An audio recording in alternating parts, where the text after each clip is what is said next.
Como ser mais forte que seus vícios? Por que você repete o que diz que odeia? Essa pergunta não é sobre o vício em si, é sobre você, sobre aquele momento em que a sua mente diz só mais uma vez, mesmo depois de você prometer que nunca mais, sobre aquele instante silencioso em que tudo parece fugir do controle, não porque você quer cair, mas porque não sabe mais como levantar. Talvez você ache que seu maior inimigo é o desejo, mas não é. O desejo só aparece porque algo dentro de você quer fugir. Fugir do vazio, do estresse, do tédio, da dor que ninguém vê. Fugir de uma realidade que você não teve tempo ou coragem de transformar. E é exatamente aí que o vício encontra morada. Não na sua fraqueza, mas na sua fuga emocional.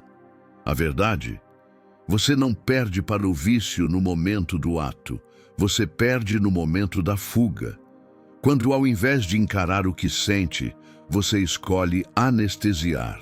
O problema nunca foi a força de vontade.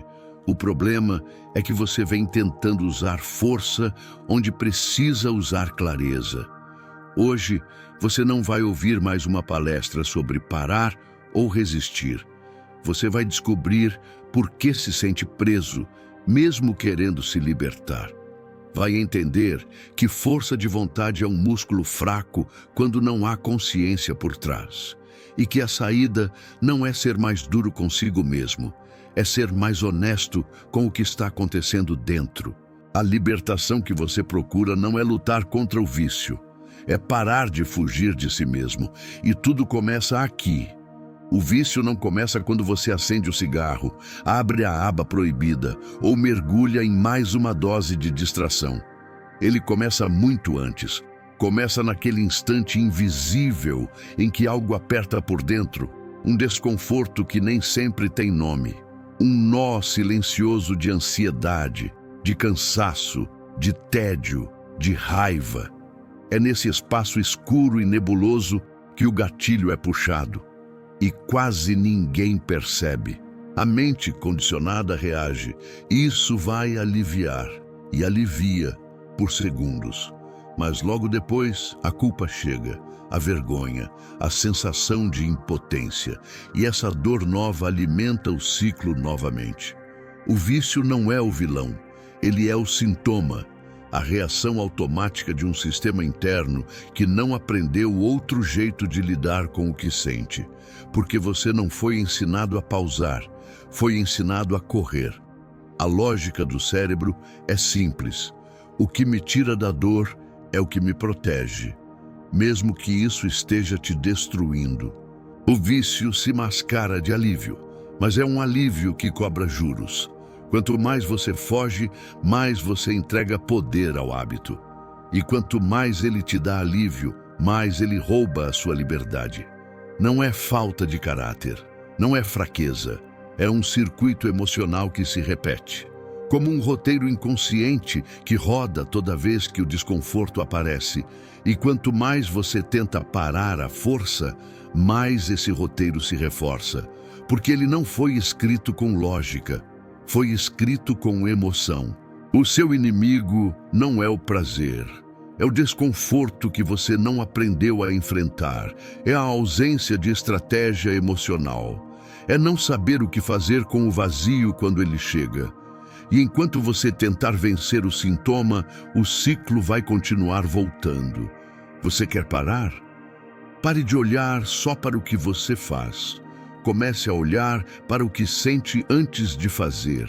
A maior prisão do vício não está no comportamento repetido, e sim na história silenciosa que você conta a si mesmo depois de cair. Aos poucos, você começa a acreditar que é fraco, que não tem disciplina, que está condenado a repetir os mesmos erros. E essa crença, essa identidade distorcida, alimenta o ciclo mais do que qualquer gatilho externo. O vício não leva apenas o seu tempo ou sua energia. Ele leva a sua percepção de quem você é. O que quase ninguém percebe é que o hábito destrutivo não continua porque você não consegue parar. Ele continua porque você passa a se enxergar como alguém que cai. E quando a mente acredita em algo, ela cria coerência.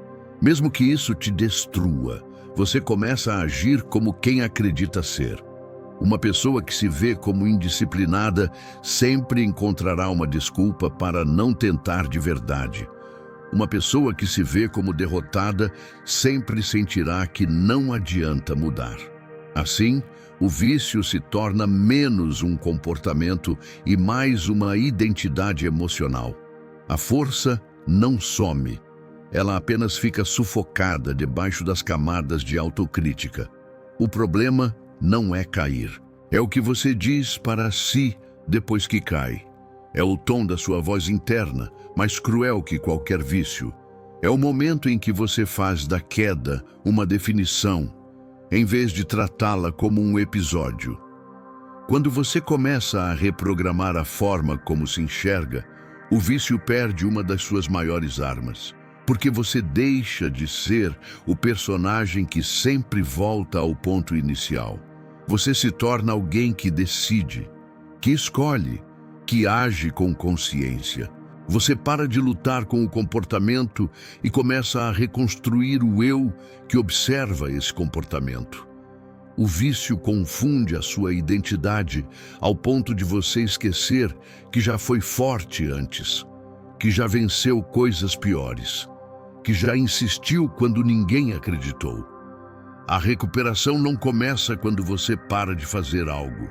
Começa quando você passa a acreditar novamente que merece algo melhor. Quando você decide que não vai mais carregar a identidade que o hábito te impôs. A força que você busca não está ausente, ela está soterrada. E o processo de libertação começa quando você decide desenterrar sua verdadeira identidade, camada por camada, até perceber que nunca foi fraco. Só estava acreditando em uma mentira antiga. Você não está perdendo para o vício porque é fraco. Está perdendo porque acredita que isso define quem você é. Existe uma diferença brutal entre ter um comportamento repetitivo e carregar esse comportamento como identidade. O problema é que quanto mais você diz "eu sou assim", mais o seu cérebro transforma esse padrão em verdade absoluta. O vício, com o tempo, deixa de ser apenas uma ação e começa a moldar a imagem que você tem de si mesmo. Você não diz mais "eu fiz isso de novo". Você diz "eu sou isso". E nesse momento a guerra muda de campo, porque você não está mais lutando contra um hábito, está lutando contra o que você acredita ser o seu eu. A armadilha é sutil. Você repete, sente vergonha, se julga e a cada recaída reforça a ideia: eu não tenho força, eu sou viciado, eu sou fraco. Só que isso é uma mentira. Você não é o seu comportamento mais repetido.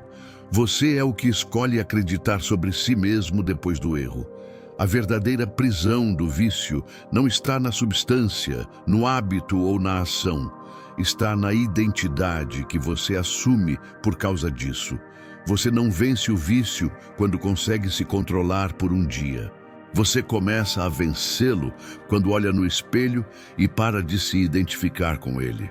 Quando você entende que o comportamento é um reflexo de um sistema desajustado e não a essência do seu ser. Força de vontade não é o que sustenta a mudança. Identidade, sim. E enquanto você continuar dizendo "esse sou eu", nada muda. Pessoas que vencem o vício de verdade mudam primeiro por dentro. Elas reprogramam como se veem.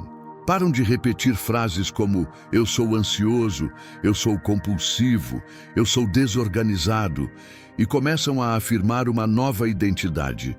Eu estou em processo de mudança. Eu sou alguém que escolhe. Eu sou alguém que se cuida. E aos poucos, essa nova forma de se enxergar começa a moldar novos hábitos. O comportamento muda porque a raiz da escolha mudou. Quando você muda sua identidade, você muda a energia que comanda suas decisões. Você para de agir como alguém em dívida com o passado e começa a agir como alguém construindo um futuro diferente. Você não precisa se controlar para sempre. Você precisa construir um eu que não deseje mais o que te afasta da sua verdade. Existe um espaço sagrado entre o impulso e a ação. Um intervalo de segundos onde tudo pode ser transformado. É nesse instante, geralmente ignorado, que o vício se instala ou é vencido. Não é uma questão de força, mas de consciência. O que você faz nesses poucos segundos define se você continua preso no ciclo ou se começa a sair dele. E é aqui que começa a verdadeira liberdade. O impulso vem rápido, como uma onda que parece incontrolável. Pode ser uma vontade repentina de checar o celular, comer algo que você prometeu evitar, acender um cigarro, clicar num link, repetir um padrão que te sabota. Mas essa vontade não é uma ordem, é só uma sugestão. O problema é que a maioria responde automaticamente. Sem pensar, sem respirar, sem escolher, apenas reage. Mas quando você aprende a reconhecer esse momento e fazer uma pausa consciente, algo poderoso acontece. Essa pausa, mesmo que de 3 segundos, quebra o piloto automático. E quando você quebra o automático, você retoma o poder. Você sai da resposta programada e entra na resposta intencional. Isso é o que diferencia alguém preso no vício de alguém em transformação. Um simples exercício pode mudar sua relação com os impulsos.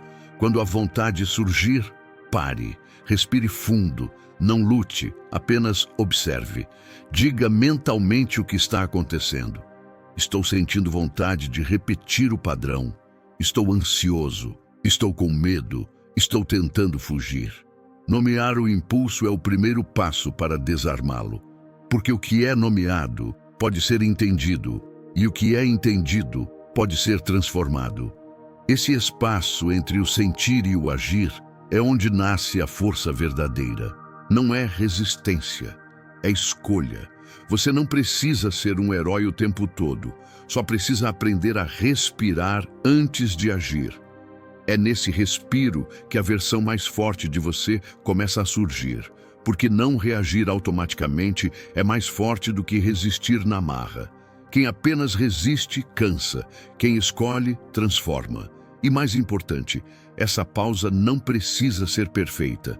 Você não precisa acertar sempre. O simples fato de estar consciente já começa a reprogramar o seu cérebro.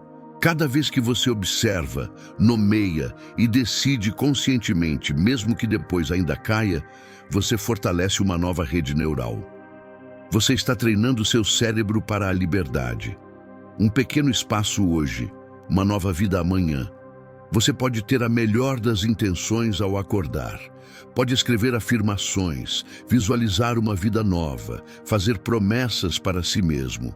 Mas se, ao abrir os olhos, você é jogado no mesmo quarto, com os mesmos objetos, os mesmos cheiros, sons e estímulos, seu cérebro será puxado de volta ao mesmo eu de ontem. A verdade é dura, mas libertadora. Ambiente molda comportamento. E nenhum plano mental sobrevive por muito tempo em um campo de batalha sensorial dominado por velhos gatilhos. A maioria das pessoas falha não por fraqueza, mas por repetição de contexto. Você tenta resistir ao doce, mas ele está na gaveta. Tenta parar de procrastinar, mas seu celular está ao lado, cheio de notificações. Tenta mudar sua rotina, mas a cama desarrumada, a luz do ambiente e o silêncio pesado puxam você de volta ao padrão automático. O ambiente que você não projeta se torna o ambiente que sabota. O cérebro é uma máquina de associação. Um objeto, uma música, um cheiro, um lugar. Tudo ativa um conjunto de memórias, emoções e padrões. Sentar no mesmo sofá em que você sempre comeu por ansiedade pode ativar a fome emocional sem que você perceba. Estar sozinho no mesmo horário e abrir o mesmo aplicativo pode levar você ao mesmo ciclo de distração ou compulsão. E aí você pensa que perdeu o controle, quando na verdade foi apenas sugado por um cenário já condicionado. Transformar o ambiente não é sobre mudar de casa, cidade ou jogar tudo fora. É sobre ressignificar espaços, rotinas e interações. Um simples ajuste muda tudo. Trocar o local onde você se senta para refletir, esconder o objeto que ativa o vício, alterar a disposição dos móveis para quebrar o padrão de movimento automático, até mesmo mudar o som do despertador ou o cheiro do ambiente pode iniciar um novo caminho mental. O cérebro precisa de novos sinais para liberar novas respostas. E não são apenas os objetos ou os lugares. Pessoas são ambientes. Há vozes que são gatilhos. Há olhares que ativam inseguranças. Há conversas que reabrem feridas. Reconhecer isso não é fraqueza, é maturidade. Talvez você precise se afastar por um tempo de certos círculos. Talvez precise dizer não com firmeza a convites que parecem inofensivos, mas que o levam de volta ao ciclo que você quer romper. Preservar sua evolução, às vezes, exige isolamento seletivo. Ambiente também inclui o invisível, aquilo que você consome, músicas, vídeos, redes sociais, notícias. Se você quer plantar força, mas rega sua mente com caos, comparação, distração e negatividade, o solo interno nunca será fértil para a mudança. Reduza os estímulos que puxam para baixo. Aumente a presença das vozes que elevam. Decore seu ambiente com lembretes de quem você está se tornando, não do que está tentando fugir. A reprogramação não começa apenas na mente.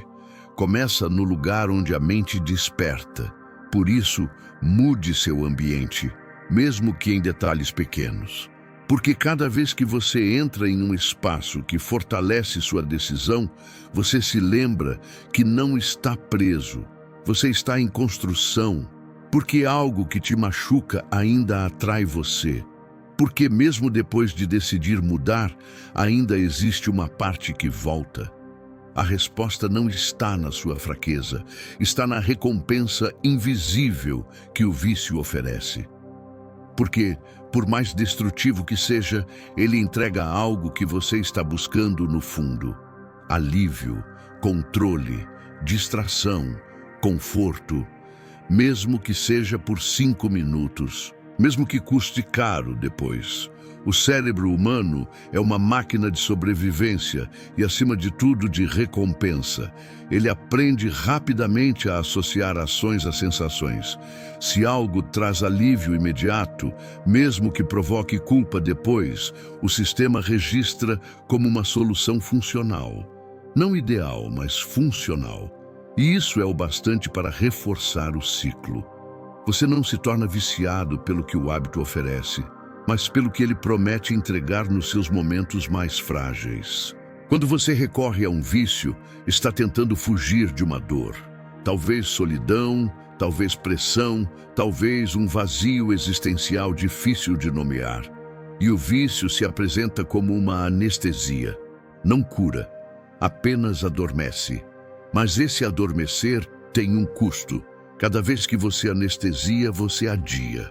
Cada vez que alivia sem enfrentar, você reforça a prisão que deseja romper. É preciso fazer uma pergunta honesta. O que exatamente esse hábito está tentando resolver em mim? Sem essa resposta, qualquer tentativa de parar será superficial. Você vai lutar contra o sintoma e ignorar a raiz. E vai continuar voltando, mesmo odiando o ciclo. A solução começa com substituição consciente. Não basta eliminar o hábito. É necessário colocar algo no lugar. Algo que ofereça uma recompensa verdadeira. Se você busca alívio, o que mais pode oferecer isso de forma saudável? Se busca distração, o que pode capturar sua mente de maneira produtiva? Se busca controle, Como pode retomar o protagonismo de forma ativa, sem cair na armadilha do automático? Substituir não é distração disfarçada, é criar recompensas sustentáveis. Pode ser uma caminhada, um banho frio, um momento de oração, um exercício físico, uma escrita de fluxo livre, um áudio com palavras que te lembrem de quem você quer ser. O que importa é o reforço emocional positivo. O cérebro precisa sentir que vale a pena escolher o novo. E aqui está o ponto-chave. Recompensas saudáveis demoram mais para viciar, porque são construídas, não impostas. Exigem intenção, paciência e repetição. Mas com o tempo geram algo que o vício nunca vai oferecer: paz duradoura. Não euforia, mas estabilidade. Não fuga, mas firmeza. Vencer o vício é ensinar o cérebro a buscar prazer no que fortalece, não no que alivia. É mostrar que a verdadeira recompensa não está no estímulo, mas na transformação. E essa reeducação começa quando você entende o que estava tentando anestesiar e escolhe, aos poucos, curar. Você não vence seus vícios no dia em que decide mudar. Você vence no dia em que constrói uma rotina que te torna alguém diferente, alguém que já não precisa mais se anestesiar para viver. A maior força de uma pessoa não está no impulso de um momento, mas na consistência silenciosa de quem age mesmo sem vontade. A rotina é um portal. Todo hábito, bom ou ruim, precisa de um sistema para se sustentar. O vício também tem o dele. A pergunta é: qual sistema está alimentando a sua identidade hoje? Imagine começar o dia sem ser dominado pelas distrações. Acordar com intenção em vez de correria. Não se trata de criar uma rotina perfeita, e sim de instaurar pequenos rituais que devolvam o controle ao seu estado interno. A primeira hora do dia tem poder demais para ser entregue ao caos. Comece com algo simples. Levante e escreva um pensamento de força. Uma frase que te lembre quem você está se tornando, não quem você foi. Algo como: hoje eu ajo como alguém livre, não como alguém refém. Depois, adie o contato com os gatilhos que te levam ao automático. Evite exposição a estímulos vazios nas primeiras horas do dia. Eles ditam o tom emocional da sua jornada. Crie microvitórias. Pode ser resistir ao primeiro impulso de distração. Pode ser escolher o café da manhã com consciência. Pode ser tomar banho pensando em qual hábito você vai enterrar hoje e qual identidade vai fortalecer. E ao final do dia, celebre isso. Não com exagero, mas com presença. Hoje eu fiz diferente. Essa frase, repetida com verdade, molda um novo sistema interno. O que você repete, você reforça. O que você reforça, você se torna. A rotina de um mestre interior não é sobre rigidez, é sobre construção intencional. Um arquiteto não constrói uma nova casa em um dia, mas ele decide todos os dias qual parede vai subir. Você não precisa mudar tudo, só precisa repetir o que te fortalece, até que se torne natural. E é aí que a mágica acontece. O que antes era esforço, vira natureza. O que era luta, vira identidade. Você já não se esforça tanto para resistir ao vício, porque está ocupado sendo alguém que não se conecta mais com ele. O hábito não saudável perde força quando você fortalece quem está por trás do hábito. Essa é a verdadeira engenharia da transformação. E tudo começa na rotina. Você pode ter tropeçado, pode ter cedido ao velho padrão, mas isso não significa que você voltou ao ponto zero. Um erro não apaga todo o progresso. Ele só revela onde sua estrutura ainda precisa de reforço. Muita gente desiste da mudança porque encara a queda como fracasso total. Mas a verdade é que a recaída só se transforma em regressão quando ela redefine sua identidade. O problema não é cair, é se confundir novamente com quem você não é mais.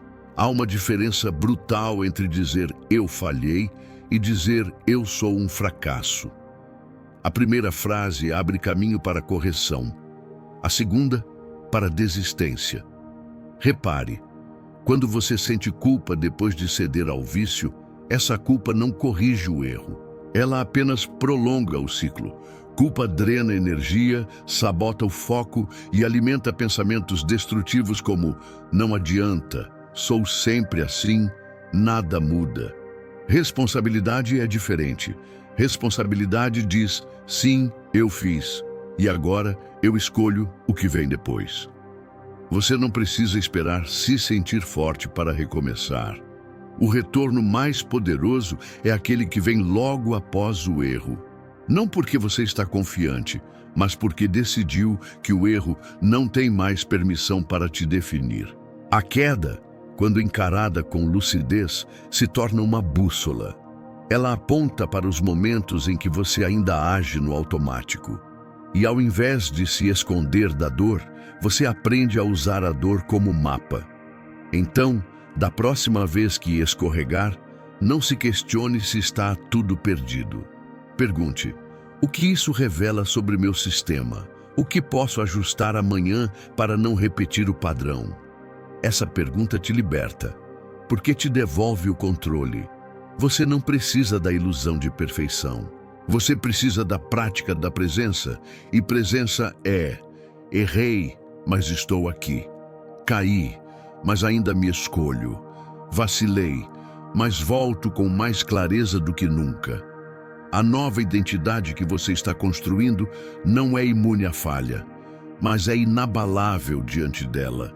Você não precisa ser mais forte que o seu vício, precisa ser mais verdadeiro com a pessoa que você está decidindo se tornar. A verdadeira transformação não acontece no grito de força, mas no sussurro da escolha. A cada decisão silenciosa que você toma, mesmo sem plateia, mesmo no meio da confusão, você está treinando seu novo eu. A liberdade não surge da ausência de desejo. Ela nasce da presença de consciência. Quando você consegue enxergar o impulso surgindo, nomeá-lo, questioná-lo e ainda assim escolher algo diferente, nesse instante você já venceu. Você se posicionou como autor da sua história. E isso é maior do que qualquer controle superficial. Lembre-se, nenhum vício começa grande. Ele cresce em pequenas permissões diárias. Mas da mesma forma, a libertação não chega de uma vez. Ela se constrói em pequenas resistências, em micro-vitórias, em rotinas que fortalecem sua identidade dia após dia. Você não é definido pelo que te prende, mas pelo que você decide cultivar apesar disso. Hoje, você tem a chance de plantar uma semente nova. Não precisa prometer o mundo. Comece escolhendo uma única resposta diferente para o maior gatilho que você reconheceu enquanto assistia a esse vídeo. Escreva essa nova resposta. Declare em voz alta. Pratique com intenção.